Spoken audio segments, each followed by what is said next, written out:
Egunon, bideo honetan solido ionikoen disolbaketa ipatuko dugu.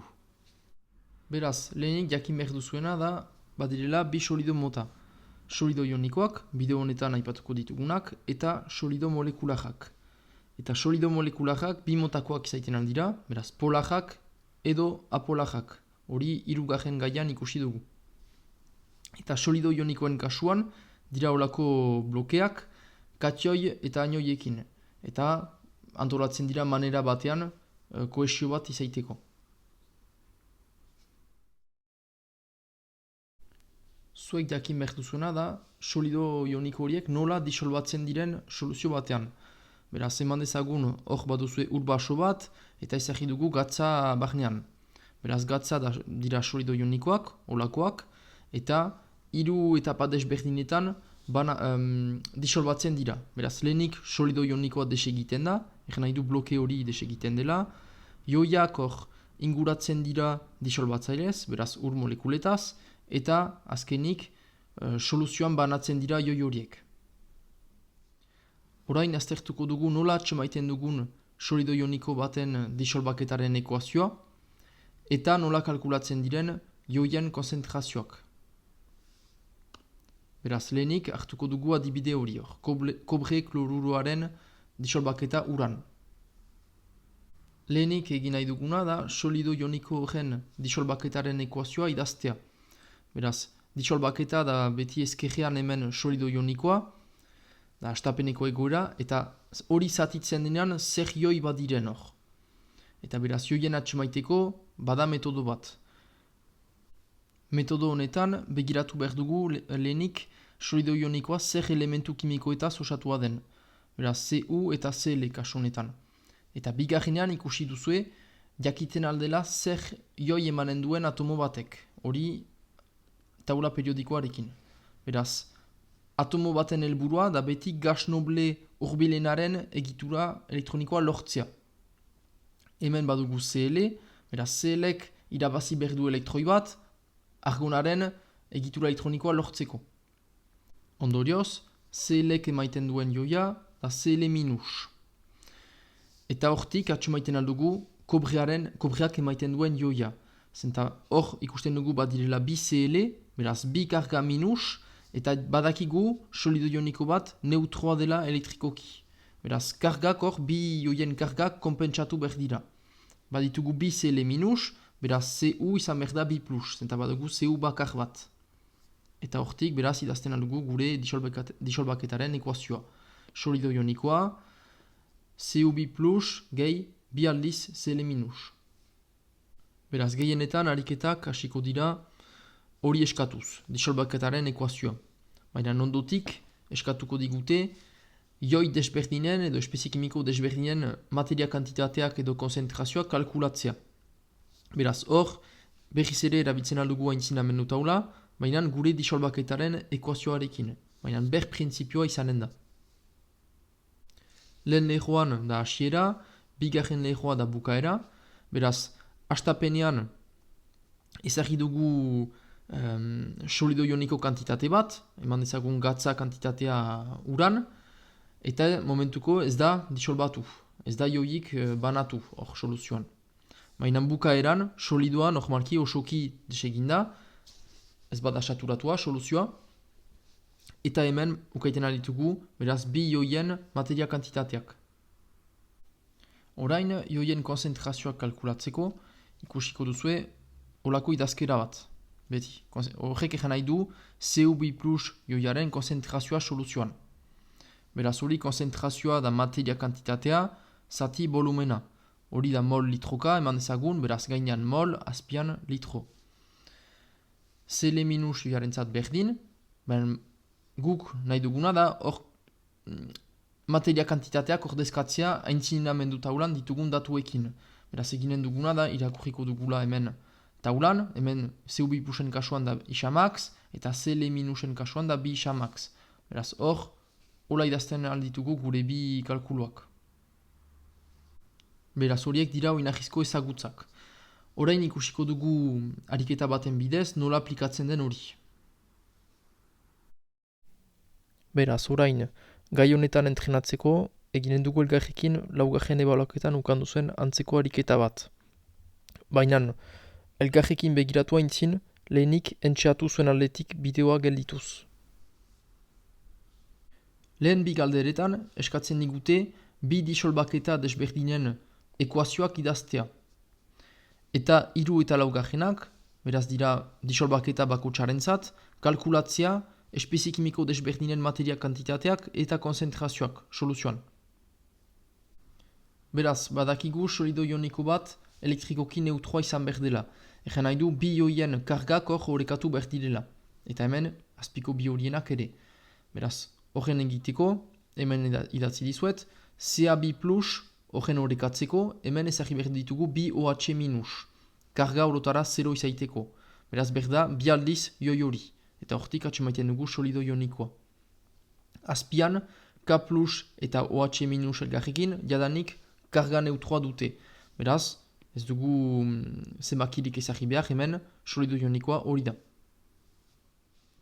Ondotik, 3. galderan, erraiten digute 0,37 gramo kalzio hidroksido disolbatzen ditugula 50 mililitroko ur volumen batean.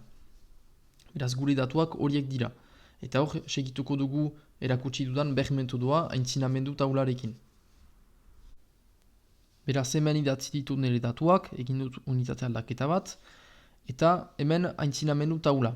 Beraz, aintzinamendu taulan, guk nahi duguna da, jakin hor hastapenean zenbat solutu ezagri dugun soluzioan. Beraz, horrentzat, kalkulatzen dugu materia kantitatea, jakinez masa, eta masa molaja kalkulatzen aldugu, baziren datuak hor. Eta hor bai ondotik kalkulatzen alko dugu Isamax. Isamax kalkulatzeko, badakigu solido ionikoa osoki disolbatu dela, beraz horrek egin nahi du, N solutu ken Isamax 0 izan behar dela. Eta hemen baduzue N solutu. Beraz, hor ekuazio baten bidez, badakizue N solutu berdin Isamax, eta hor atxemaiten dugu berri maitza. Ioien materia kantitateak ukaiteko, hemen CA2 plusen kasuan ikusten dugu bukaeran, beraz azken lehoan hor taulan, bere materia kantitatea da Isamax, beraz oraintxe kalkulatu duguna. Konzentrazioa ukaiteko, egiten dugu beraz materia kantitate hori, zati UB. Beraz volumena, beraz konzentrazio hori da solido ionikoarena, beraz hori, eta ioiorena. OH minusen kasuan, hor aldatuko dena da bere materia kantitatea dela bi aldiz Isamax. Beraz eginen dugu bi aldiz balore hori hor. Hemen ezagri dut, beraz OH minusen konzentrazioa, hemen materia kantitatea da bi aldiz Isamax, beraz hori, eta hemen konzentrazioa kalkulatzeko, beraz bi aldiz Isamax, zati soluzioaren volumena, eta lortzen dugu emaitza hori. 4. galderan, ber gauza eskatzen ikute, baina beste solido ionikoarekin, beraz potasio hidroksidoa. Hemen baduzu bere masa, hemen bere volumena, eta ber gauza eginen dugu. Beraz lehenik egin behar duguna, hor idatzi ditut nire datuak, unitate aldaketa egiten dut volumenaren zat, eta hemen aintzinamendu taula. Beraz aintzinamendu taulan egin behar dudan lehen gauza da hemen, jakin hastapenean zenbat solido ioniko sartu dudan nire soluzioan. Eta horrentzat, ber kalkulua egiten dut, materia kantitatea kalkulatzeko. Hori egin ondoren, posible dut Isamax kalkulatzea. Berriz ere, badakigu hemen solido ionikoaren kantitatea, materia kantitatea bukaeran dela 0, zenta osoki disolbatu da. Beraz, askatzen dut Isamax ekuazio honetan, eta lortzen dut emaitza hori. Baina hor hartzen gira, joien materia kantitateak, beraz, disolbaketaren bukaeran direla bien kasuan Isamax. Beraz, balore hori. Eta konzentrazioak, beraz, solido ionikoaren hastapenean eta bi ioienak bukaeran berdinak dira. Bukatzeko, azken galdera, iduritzen zait dela pixkat komplikatuena, beraz, erraiten digute, lehengo bi soluzio horiek hor, aipatzen direnak 3 eta 4. galderan, nahasten ditugula. Eta beraz, lortzen dugula, soluzio bat 0,2 litrokoa. Eta eskatzen digute, beraz, soluzio berri honetan edo nahasketa honetan kalkulatzea joi bakotsaren konzentrazioa. Egin behar den lehen gauza da ongi identifikatu zer diren gure joiak. Beraz, badugu OH minus, K+, eta Ca2+. OH- agertzen zen bi disolbaketetan. Egan nahi du hor, nasketan izanen diren OH- joiak izanen direla bi soluzioenak. Beraz, gehitu behar ditugu hor, ukaiteko kantitatea. Beraz, materia kantitatea izanen da lehen disolbaketaren kantitatea, gehi bigarren disolbaketan zen kantitatea. K+ joiaren zat da lehen disolbaketarena, eta Ca2+ bigarren disolbaketarena. Edo alderantziz, barkatu. Eta materia kantitateak ditugunean, hor bai konzentrazioa kalkulatzen ditugu, beraz da beti materia kantitatea zati volumena, baina volumena da nasketarena, beraz 0,2 litro, eta hori egiten dugu aldi oro, eta lortzen ditugu hemen gure emaitzak.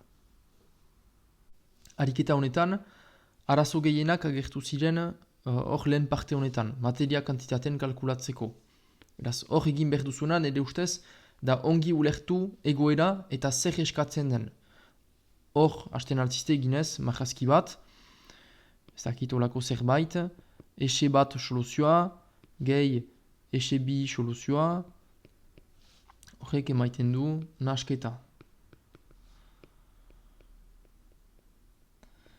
Eta beraz, exe bat soluzioan, idazten duzue OH- materia kantitatea, berdin Ca2+ entzat, hemen egiten duzue bergauza,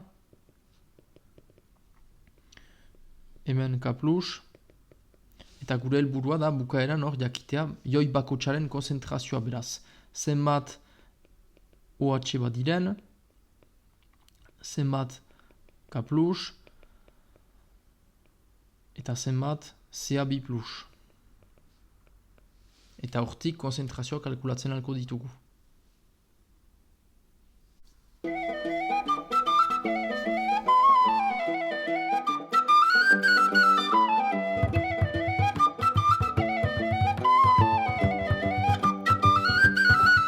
There's a county map to go in the wall of her. Let's stick in the shinty bowl, the brick, the brack, the crack, and all. Let's call it an Irish pub. Caffrey's hot, Kilkenny, a pub, the Guinness, pint, a cabbage, crap. The I don't wanna be paddy track. We'll call it an Irish pub. While all be fucked, to swear upon the holy book, the only crack you get is a slap in the air. While all be fucked, the lock and burst your filthy mug. If you draw one.